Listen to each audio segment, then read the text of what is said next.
Former DNC chair David Hogg, he heaped praise on Chuck Schumer as well. This is what Chuck Schumer was after. This is what he desires, the praise from the far left. David Hogg said, quote, "Give credit where credit's due. This is a big step up. A big step up. While you're delaying flights, while you're making people go through this pain."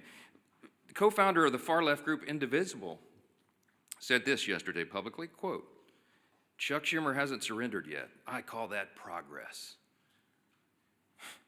There's one inescapable fact. It's a glaring fact that everybody in America can see. Chuck Schumer is hurting real Americans for his own political survival. I'm going to say that again. Chuck Schumer is hurting real Americans for his own political survival. If you're a service member who's not getting a paycheck, it's because Chuck Schumer has to appease the Marxist. Cut and simple. It's plain and simple. Shame on you, Chuck. Every Senate Democrat who's going along with this, you lack the moral fortitude to do the right thing. This is the first time in history, the first time in the history of the United States Congress, that a party has shut down the government over a clean CR. We frankly didn't expect this. We sent over a no-frills 24-page document to keep the lights on, keep Congress working, to keep the paychecks flowing, and they stopped it because they're afraid of the far left. I'm just going to walk through a quick sample of the devastating impacts that Americans are feeling as we speak right here, because this is real. And you'll note a theme here.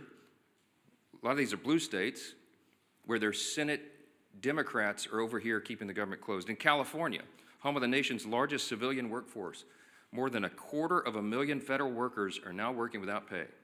Both the Democrat senators, Padilla and Schiff, have now voted 7 times to block those paychecks. In Virginia, there are 189,000 federal employees, nearly 5% of the state's workforce, that are waiting on their next full paycheck. And both of their senators, Warner and Kaine, refused to pass a clean bipartisan CR that Democrats supported 13 times under Joe Biden in the previous 4 years. In Maryland, Maryland is a hub of trade and commerce. You have 150,000 federal workers there. Both of their senators, also Brooks and Van Hollen, have voted 7 times to keep the government closed. In Georgia, home to our nation's busiest airport, there's close to 110,000 federal workers, including thousands of TSA agents and air traffic controllers now being forced to work without pay. You guessed it. Senators Ossoff and Warnock voted to block those paychecks too. Arizona, 58,000 workers serve the federal government, including many Border Patrol agents who are working hard to keep us safe. That hasn't stopped Arizona Senators Kelly and Gallego from blocking funding 7 times for the paychecks for their own constituents. In fact, they have so much idle time, they're having publicity stunts, posing publicity stunts outside my office. In New York, let's talk about New York because this is interesting. It's the home to both of the Democrat leaders, both in the Senate and the House. 115,000 federal workers are waiting on Hakeem Jeffries and Chuck Schumer and Kristen Gillibrand to come to their senses and end this shutdown. Chuck Schumer said himself, "With every day of the shutdown gets better for us." And what does that look like? We're talking about 2 million civilian workers, 1.3 million active duty service members, everybody being hurt because of it. Chuck is what they're doing right now. I've been asked many times in interviews over the last couple of days, you seem angry, you don't get angry a lot. I don't, but this is beyond the pale. What Chuck Schumer's doing right now, it's sickening. It's sickening to hear him say it's better for him and his party when it's so terrible for real Americans. Millions of people are experiencing real pain because of these political games. And you'd think after 44 years in Congress, Chuck Schumer would know better. But it seems apparent now that he spent too long in Washington to understand the real pain of real people. We're going to share a few more things with you about this morning and to talk about some of the real-world impacts on federal law enforcement. We've asked our House Committee Chairman, the Chairman of our House Administration Committee, Brian Stile, to come and talk a little bit more about that. So Chairman Stile, thanks for being here. Thank you very much, Mr. Speaker. Thank you for your leadership. Chuck Schumer yesterday said every day gets better for the Democrats. That's certainly not true for the men and women in blue. Today is the first day that the men and women of law enforcement here in the United States Capitol, U.S. Capitol Police, are not receiving pay that they earned since the beginning of the Chuck Schumer shutdown. As this continues, the chaos and consequences of the Schumer shutdown continue to build. Yet the men and women in law enforcement are asked to go out and serve and protect us every day. Chuck Schumer and Hakeem Jeffries will maintain a security detail, men and women that aren't being paid because of Democrats' decision to shut down the federal government. I chair the Committee on House Administration, work closely with the men and women of the United States Capitol Police, and they're suffering the consequences of the Schumer shutdown today. It's particularly concerning at a period of time when political violence is on the rise. Senate Democrats have voted to shut down the federal government 7 times. That's 7 times to defund our police. I'd ask Chuck Schumer if it's getting better for the men and women of Border Patrol who are on the border securing the United States of America. I'd ask him if it's getting better for the United States Marshals who are doing incredibly dangerous work on behalf of our country in every state. I'd ask him if it's getting better for the United States Secret Service, who's protecting the President of the United States. Chuck Schumer has put politics over people. It's getting better for his politics, he thinks. It's not better for the people of the United States of America. We should be standing with the men and women of law enforcement who are doing their job to protect us. And I think it's incredibly unfair and unjust that the men and women of Capitol Police have not received the money that they earned since the start of the Chuck Schumer shutdown. With that, I want to introduce our leader, Steve Scalise. Well, thank you, Chairman Stahl. And as the Speaker pointed out, too, it's disgraceful that not only are we in this shutdown because Chuck Schumer is only concerned about appeasing the most radical elements of his base, but time and time again, 7 times now, you've had other Senate Democrats join in with him to keep the government closed. And they're feeling some pressure, but what they're trying to do now, both Democrats in the House and Senate, is trying to shift the blame away. While they're voting to shut the government down, they're trying to blame other people. Let's be clear, and the Speaker showed it. We've had actual votes on the House floor to keep the government open. We've had those same votes on the Senate floor. You can see who has been voting to pay our troops, who has been voting to pay our TSA agents, our Border Patrol agents, and who are those people that are voting to shut it down, to deny pay to our troops. It's crystal clear. And you can go see the voice votes, the record votes. Members of Congress, House and Senate, have actually cast votes over and over again on whether they want to keep it open or shut it down. You don't have to wonder about a blame game. Gee whiz, both sides are blaming the other side. Just go look at the votes. There have been actual votes in the House and the Senate, 8 different times now between the 2 chambers to open the government down. And Republicans have said, yes, let's keep the government open while we negotiate our differences. And Democrats continue to say no so they can appease their radical base. And so as Chuck Schumer denies pay to millions of federal workers, we know roughly at least 1 in 3 of every service member in America lives paycheck to paycheck. Now, should they get solace in knowing that they're risking their lives, some of them overseas, while their families are here, and on Monday, when we get to the date where paychecks would be cut, the government will still be shut down, and they won't even be getting a paycheck on the 15th. Rent will still be due, mortgages will still be due, car notes will still be due for those service members risking their life. Should they take solace in knowing that at least it's a good day for Chuck Schumer?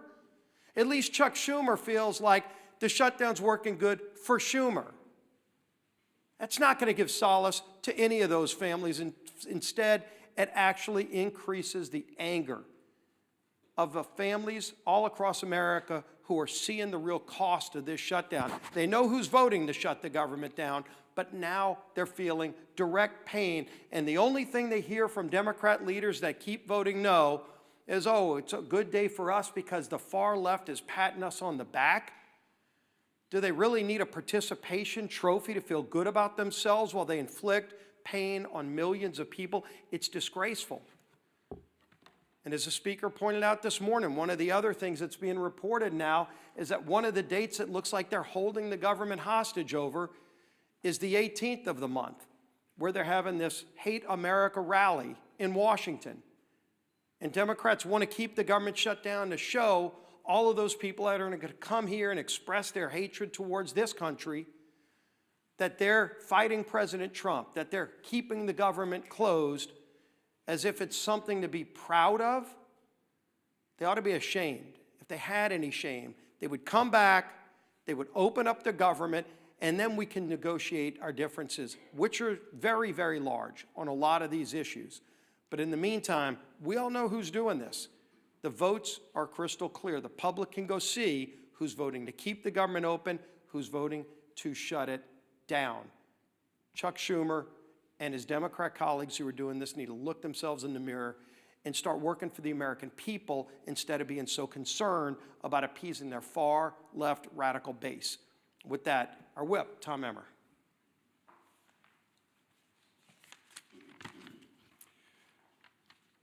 I'm going to go back to Chuck's words again. Quote, "Every day gets better for us. You reopen the government and we lose our leverage. The point of this shutdown is not just suffering for suffering's sake, but to make a point." These are actual quotes from Chuck Schumer and Senate Democrats over the last week. You don't have to take our word for what their motivations are in shutting down the government. They are spelling it out for you and all of us. This is about one thing and one thing only: to score political points with the terrorist wing of their party, which is set to hold, as Leader Scalise just commented on, a Hate America rally in D.C. next week. And they've forced military families, air traffic controllers, border patrol agents, farmers, veterans, TSA agents, and federal workers to pay the price. We're now on day 10 of the Democrat shutdown. Senate Democrats, including Senator Tina Smith in my home state of Minnesota, have had 7 opportunities to reopen the government, but they've refused every single time.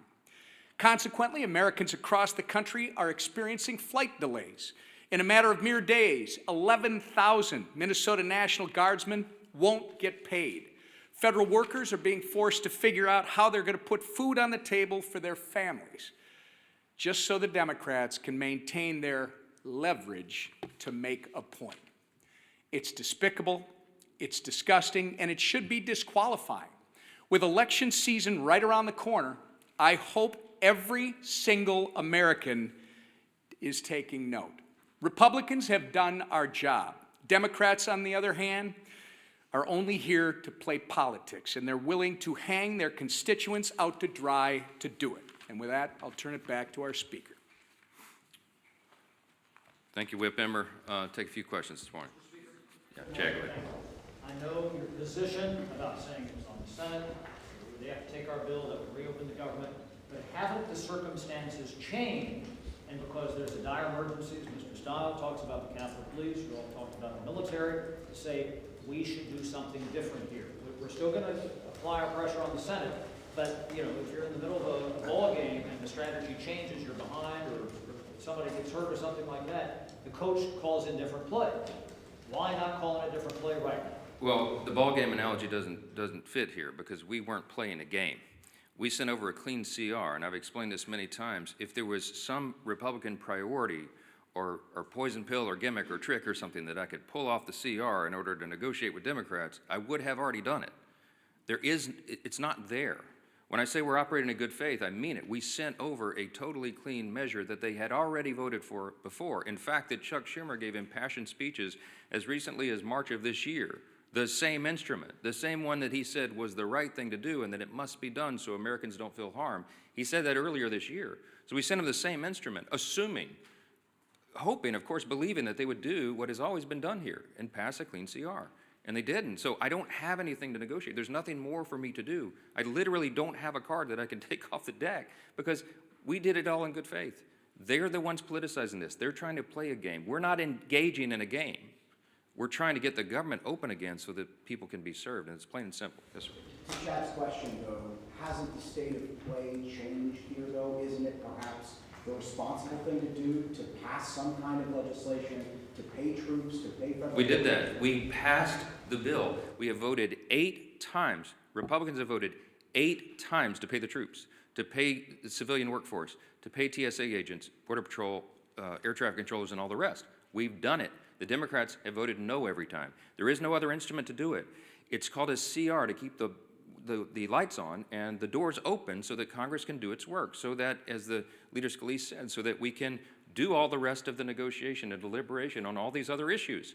Open the government, Democrats. That's what this is. We have voted so many times to pay the troops. We've already done it. We did it in the House 3 weeks ago. The ball is in the court of Senate Democrats right now. That's it. Yes, ma'am. In terms of strategy, if you could speak to your strategy on keeping the House out in their districts and any idea when they may come back. This is not a strategy call to keep the House working in their districts right now. There's an urgent necessity of it.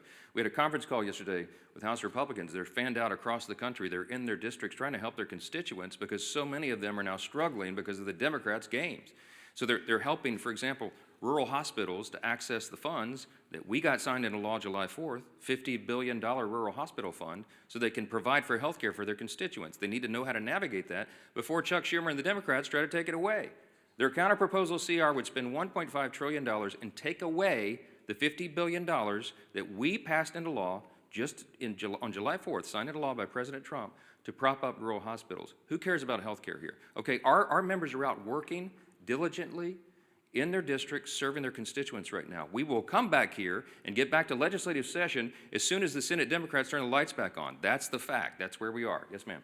On the military pay, though, in past shutdowns, there have been ways to guarantee that members of the military get paid. There are over 100 Republicans in your caucus who have signed on to a standalone bill to pay these military members. So at what point do you... Every single Republican is not just talking about paying troops. We have already had those votes. We have done that. We did it 3 weeks ago. The executive branch, the president, is working on ways that he may have as well to ensure that troops are paid. The Republican Party stands for paying the troops. The Democrats are the ones that are demonstrating over and over and over now 8 times that they don't want troops to be paid. This could not be any simpler than it is. Look at the record. Don't listen to what these Democrat politicians are saying up here. Look at how they're voting and demand that they do the right thing. That is where we are, and that's where it'll be. Yes, ma'am. I actually have a question with Emmer. Mr. Emmer, I know the White House announced last week that they were going to rescind $7.5 billion in green energy funds. They went to a number of states. It includes your district, however. Excel Energy Services is on the line to lose $7 million if this funding is rescinded. What conversations have you had with the White House about this, and what is your expectation for this funding? Is it truly gone, or is there some way to get it back? Well, this is going to affect the speaker, this is going to affect the leader, this is going to affect our chairman, Representative Stile, and all of our members. Literally, this could end today. If Chuck Schumer and Democrats would reopen the government, this wouldn't be an issue. And what's happened is the White House has to make some very serious and difficult decisions as to what's essential and what's not. If you want to end it, Chuck Schumer, reopen the government. So, sir, your understanding is the White House will continue with that funding when the government reopens? I would suggest that you call Tina Smith and ask her why she wants to keep the government shut down and put all this at risk. Is there a breaking point, like 2 paychecks missed, 3 paychecks, 4 paychecks, where you all change your strategy and say, we're gonna bring House Republicans back and negotiate before the government's reopened? I would like you to ask that identical question to Chuck Schumer. We have done the work in the House. We are awaiting them to do theirs. This is a 2-body, 2-chamber legislative body, okay? The House did its work. The House and Senate Republicans have repeatedly affirmed that. You saw the chart. 8 times now, they have voted to get the government open and get troops paid and federal civilian workers paid. Democrats have dug their heels in and said, no, no, no, no, no, over and over. They're the ones blocking the checks, not Republicans. All these questions should be directed to them and not to us. That is how this works. Thank you all for being here.